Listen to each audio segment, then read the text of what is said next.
Hello student. आज का topic है ग्रीन हाउस इफ़ेक्ट और ग्लोबल वार्मिंग। तो चलिए शुरू करते हैं। बात करते हैं green house effect, green house प्रभाव क्या है। तो ग्रीन हाउस गैसें वे गैसें होती हैं जो बाहर से मिल रही गर्मी या ऊष्मा को अपने अंदर सोख लेती हैं।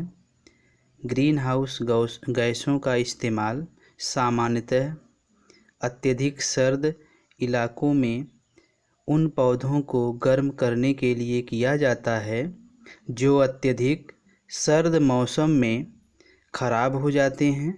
ऐसे में इन पौधों को कांच के एक बंद घर में रखा जाता है और कांच के बाहर या कांच के घर में ग्रीन हाउस गैस भर दी जाती है।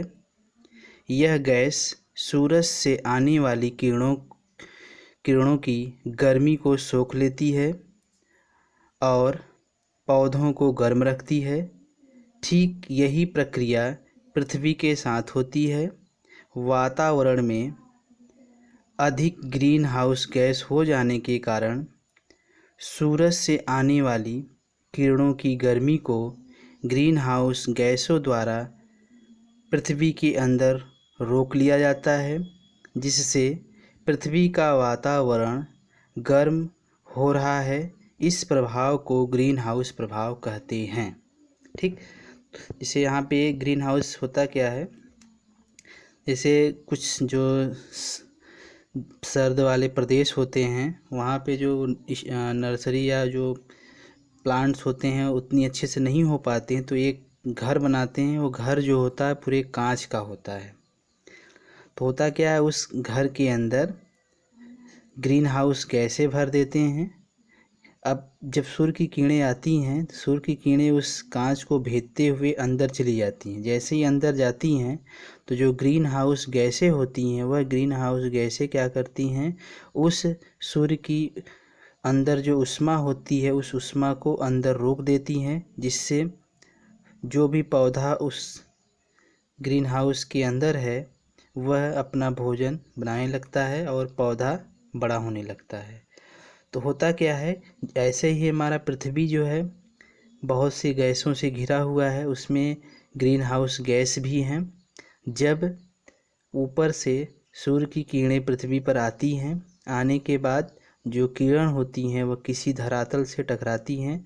टकराने के बाद जो ऊष्मा होती है वह रिफ्लेक्ट होती है। रिफ्लेक्ट होने के बाद वह ऊष्मा किसी धरातल या किसी भी चीज़ से अवशोषित कर ली जाती है। जितना हो सकता है अवशोषित होने के बाद फिर ऊष्मा ये पृथ्वी के बाहर जाने लगती है। लेकिन बीच में जो ग्रीन हाउस गैस होती है वह ग्रीन हाउस गैस एक लेयर बना देती है जो इस ऊष्मा को बाहर नहीं जाने देती है। जो कि यह ऊष्मा बाहर जा रही थी, इसको ग्रीन हाउस गैस ने रोका, इसलिए इस प्रभाव को हम बोलते हैं ग्रीन हाउस प्रभाव।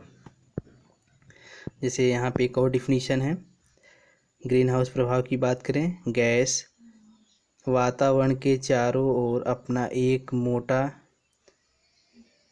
घेरा बना लेती है और सूर्य के प्रकाश को बाहर नहीं जाने देती है और पृथ्वी का तापमान बढ़ता जाता है और इस तापमान का इन गैसों के द्वारा बढ़ाना ही ग्रीन हाउस इफ़ेक्ट कहलाता है। कहने का मतलब ये है कि जो भी सूर्य की किरणें हैं, जैसे ये सूर्य की किरण है, इन सूर्य की किरण जब ये पृथ्वी पर पड़ती है तो जो एटमॉस्फेयर में जो ग्रीन हाउस गैसें होती हैं जैसे कार्बन डाइऑक्साइड, मीथेन, जल वाष्प, ये सब क्या करते हैं, जब ये किरणें पृथ्वी से अंदर आती हैं, अंदर आने के बाद किसी चीज़ से टकराती हैं। टकराने के बाद ये फिर रिफ्लेक्ट होके ऊपर जाने लगती हैं। जब ऊपर जाने लगती हैं तो यहाँ पे जो ओजोन गैस होती है एक लेयर बना लेता है, इस तरह से मोटी सी लेयर बना लेता है।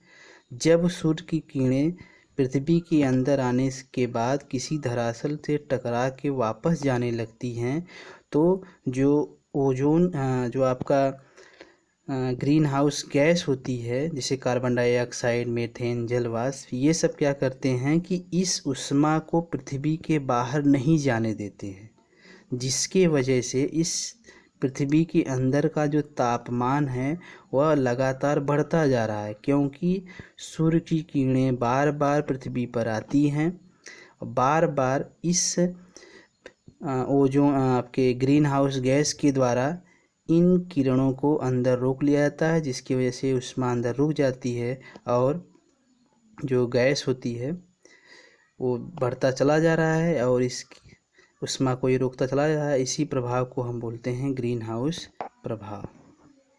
ठीक, और ग्रीन हाउस गैसें कौन कौन सी हैं, तो यहाँ पे एक शॉर्ट ट्रिक है। मीना का जलवा और ग्रीन हाउस गैसें। मीना में जो मी है इसका मतलब मीथेन, ना का मतलब नाइट्रस ऑक्साइड, का मतलब कार्बन डाइऑक्साइड, जल का मतलब जल वाष्प और का मतलब ओजोन। तो याद रख रहिएगा, कंपटीशन में भी ये बहुत क्वेश्चन पूछता है कि ओजोन गैस आपकी ग्रीन हाउस गैस कौन कौन से हैं, तो methane, nitrous oxide, carbon dioxide, जल वाष्प और ओजोन। हाँ, एक चीज़ और याद रखिए, इसमें थोड़ा सा नहीं है, CFC, ये भी गैस है, CFC गैस, इसको भी नोट कर लीजिएगा आप, CFC, क्लोरोफ्लोरोकार्बन। ठीक, तो शॉर्टकट से याद रखे रहिएगा, मीना का जलवा और ग्रीन हाउस गैस। जैसे यहाँ पे कुछ स्टेप में समझाने की कोशिश कर रहे हैं, जैसे सूर्य से आने वाली रोशनी पृथ्वी पर आती है, जिसका कुछ भाग परिवर्तित हो जाता है और वापस स्पेस में चला जाता है। सूर्य से आई कुछ किरणें पृथ्वी पर मौजूद तथ्यों जैसे समुद्र और पृथ्वी की सतह द्वारा अवशोषित कर ली जाती है और फिर ऊष्मा उत्पन्न होती है। तीसरा स्टेप जो है, यह उत्पन्न हुई ऊष्मा या हीट अंतरिक्ष की ओर जाती है। 4 स्टेप में, यह ऊष्मा का कुछ हिस्सा ग्रीन हाउस गैसों द्वारा अवशोषित कर लिया जाता है, जिससे पृथ्वी का तापमान गर्म बने रहता है। फिर 5वां स्टेप है, मनुष्य की क्रियाओं द्वारा, जैसे जीवाश्म ईंधनों के प्रयोग, पेड़ों और वनों की सफाया आदि से ग्रीन हाउस गैस का स्तर वातावरण में लगातार बढ़ते जा रहा है। 6वां स्टेप, इस ग्रीन हाउस गैसों के बढ़ने के कारण पृथ्वी का तापमान लगातार बढ़ता जा रहा है। ठीक, तो ये 6 स्टेप में पूरा होता है, इसको अच्छे से आप लोग देखिएगा। तो एक बार ऐसे ही समराइज कर दे रहे हैं, ग्रीन हाउस इफेक्ट क्या होता है। ग्रीन हाउस इफेक्ट में गैसें होती हैं, ग्रीन हाउस गैस, जो हमने आपको यहाँ पे शॉर्टकट से बताया, methane, nitrous oxide, carbon dioxide, जल वाष्प, ओजोन, एक और है CFC, क्लोरोफ्लोरोकार्बन। ठीक, तो होता क्या है कि ये वातावरण में रहता है, जब सूर्य की किरणें पृथ्वी के अंदर आती हैं तो क्या करते हैं कि इन किरणों की जो ऊष्मा होती है, उस ऊष्मा को ये आपके ग्रीन हाउस गैसें जो होती हैं, यह ग्रीन हाउस गैसें क्या करती हैं, उनको अवशोषित कर लेती हैं, जिससे वातावरण का तापमान गर्म हो जाता है।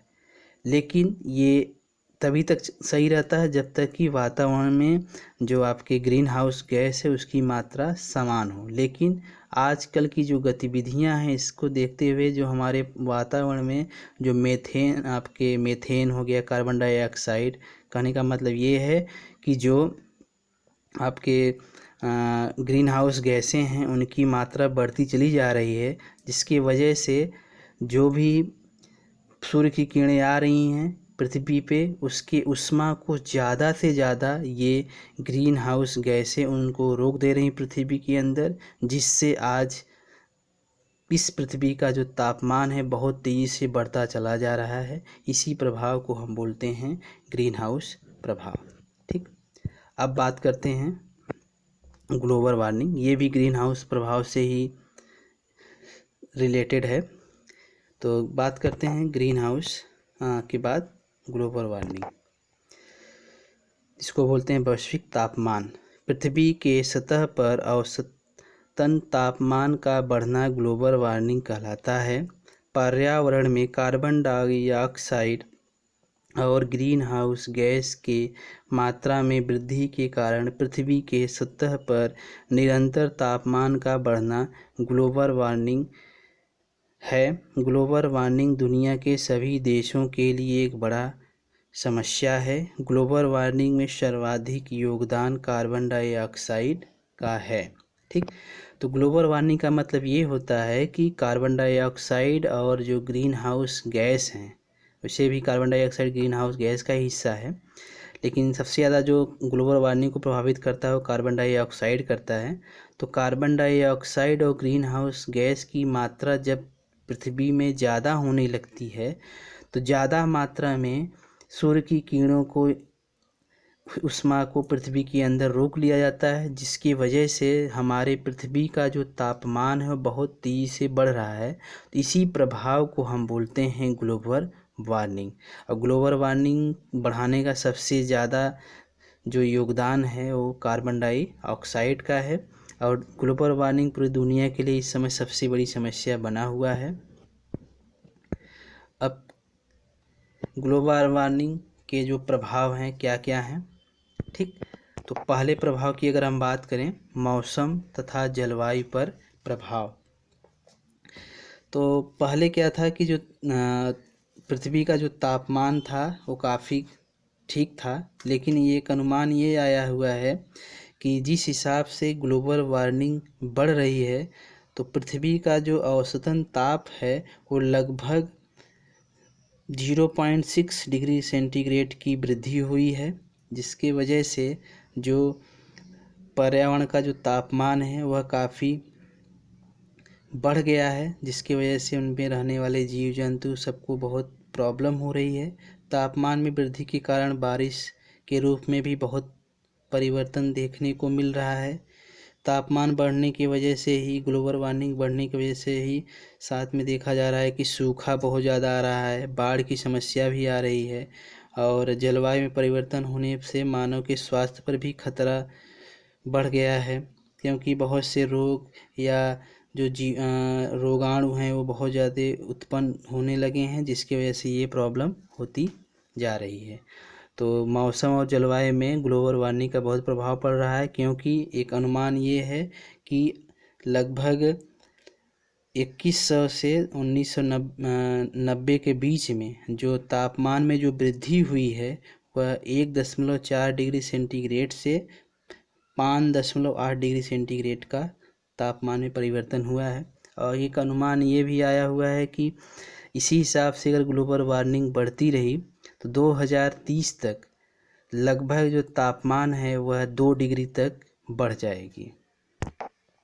ठीक, और नंबर 2 की बात करते हैं, समुद्र तल पर परिवर्तन। ठीक, तो 20वीं सदी में जो समुद्र तल की जो प्रतिवर्ष बढ़ने की जो दर थी 1.2 mm थी। ठीक, मतलब 20वीं सदी में जो समुद्र तल जो बढ़ रहा था वो लगभग 1.2 mm बढ़ रहा था, लेकिन अब अनुमान लगाया जा रहा है कि 21वीं सदी में जो दर है वो काफ़ी तेज़ी से बढ़ती चली जा रही है, जिसके वजह से जो ग्लेशियस प्रदेश हैं या जो हिमालय हैं, इन सब के आसपास के जो बर्फ़ हैं वह बर्फ़ बहुत तेज़ी से पिघल रहा है, और ये सभी बर्फ़ पिघलने के बाद बहते हुए समुद्र में आ रहे हैं, जिसकी वजह से समुद्र का जो जल स्तर है बहुत तेज़ी से बढ़ रहा है। अगर इसी हिसाब से पृथ्वी का तापमान बढ़ता रहा तो एक समय ऐसा आएगा कि जब पृथ्वी का तापमान कुछ डिग्री सेंटीग्रेड ज़्यादा बढ़ जाएगा, जिसकी वजह से ग्लेशियर्स प्रदेश बहुत तेज़ी से पिघलने लगेंगे और उनका पानी समुद्र में बहुत तेज़ी से आएगा। तो समुद्र का जो जल स्तर है बहुत तेज़ी से बढ़ेगा, जिससे उस समुद्र के आसपास जो भी शहर हैं वह शहर डूब जाएंगे, जो कि एक बहुत ही भयानक समस्या हो सकती है। और ये भी आ रहा है कि समुद्र तल से जो ऊंचाई होने से मानव बस्ती और पर्यटन, ताज़े जल की आपूर्ति, खेल मैदान, मछली पालन, कृषि आदि सब पर भी इसका दुष्प्रभाव पड़ता दिख रहा है। ठीक, अब बात करते हैं प्रजातियों पर प्रभाव। तो ग्लोबल वार्मिंग बहुत तेज़ी से बढ़ने की वजह से प्रजातियों पर भी इनका प्रभाव देखा जा रहा है, क्योंकि कुछ पक्षी या कुछ जीव ऐसे होते हैं जो ठंडे प्रदेश में रहना ज़्यादा पसंद करते हैं, लेकिन जब ज़्यादा मात्रा में तापमान बढ़ने लगा तो वह प्रजाति क्या थे धीरे धीरे दूसरे जगह पलायन करने लगें, या पलायन नहीं कर पाएँ तो उनकी जो संख्या थी वो बेरम-बेर कम होती चली गई। कुछ प्रजाति तो विलुप्त हो गए हैं, कुछ प्रजाति जो हैं विलुप्ति के कगार पे हैं, क्योंकि ग्लोबल वार्मिंग बढ़ने की वजह से उनके फेवरेबल के लिए जो भी तापमान था उस तापमान में वृद्धि हो गई, इसलिए वह जीव या तो समाप्त हो गए या तो समाप्ति के कगार पे हैं। चौथा है भोजन उत्पादन पर प्रभाव। ठीक, तो इसमें क्या है कि अगर अधिक मात्रा में ग्रीन हाउस गैस या ग्लोबल वार्मिंग बढ़ता है तो जो ग्लोबल वार्मिंग बढ़ने से जो भोजन के उत्पादन में भी बहुत ज़्यादा प्रभाव पड़ता है। उत्पादन में प्रभाव का मतलब यह है कि पैदावार बहुत कम होगा। जैसे आप सभी लोग जानते हैं कि धान जो है इसके लिए बहुत ज़्यादा पानी की आवश्यकता पड़ती है और थोड़ा सा ठंडा होना चाहिए।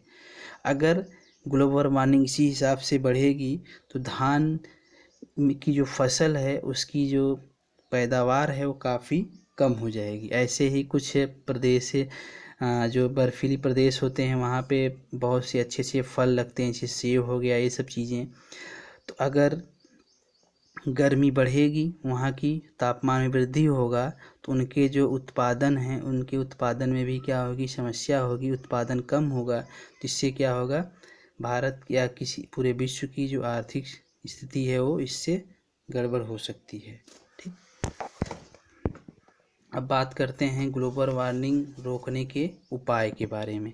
अगर हम बात करें तो वैज्ञानिकों और पर्यावरणों का कहना है कि ग्लोबल वार्मिंग में कमी के लिए मुख्य रूप से CFC क्लोरोफ्लोरोकार्बन गैसों का उत्सर्जन रोकना होगा और इनके लिए फ्रीज, एयर कंडीशन तथा दूसरे कूलिंग मशीनों का इस्तेमाल कम करना होगा, या ऐसी मशीनों का उपयोग करना होगा जिससे CFC गैसें कम निकलती हों। क्योंकि CFC गैस जो होता है ये जितने भी कूलिंग वाले होते हैं, मशीन होते हैं, उसी से निकलता है। अगर इनकी मात्रा हम कम कर दें या ऐसा मशीन बनाएं जिसमें जो क्लोरोफ्लोरोकार्बन गैसें भरी निकलती हैं उनकी मात्रा न निकले, तो इससे हम ग्लोबल वार्मिंग को बचा सकते हैं।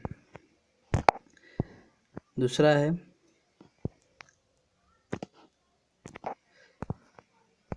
औद्योगिक इकाइयों की चिमनियों से निकलने वाला धुआं हानिकारक है और इनसे निकलने वाला कार्बन डाइऑक्साइड गर्मी बढ़ाता है।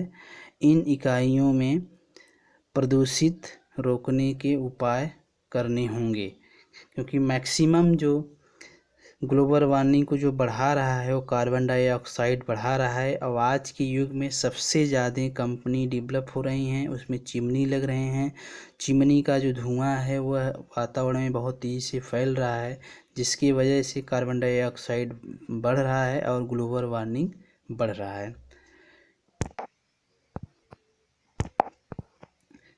तीसरा है वाहनों में से निकलने वाले धुओं का प्रभाव कम करने के लिए पर्यावरण मानकों का सख्ती से पालन करना होगा।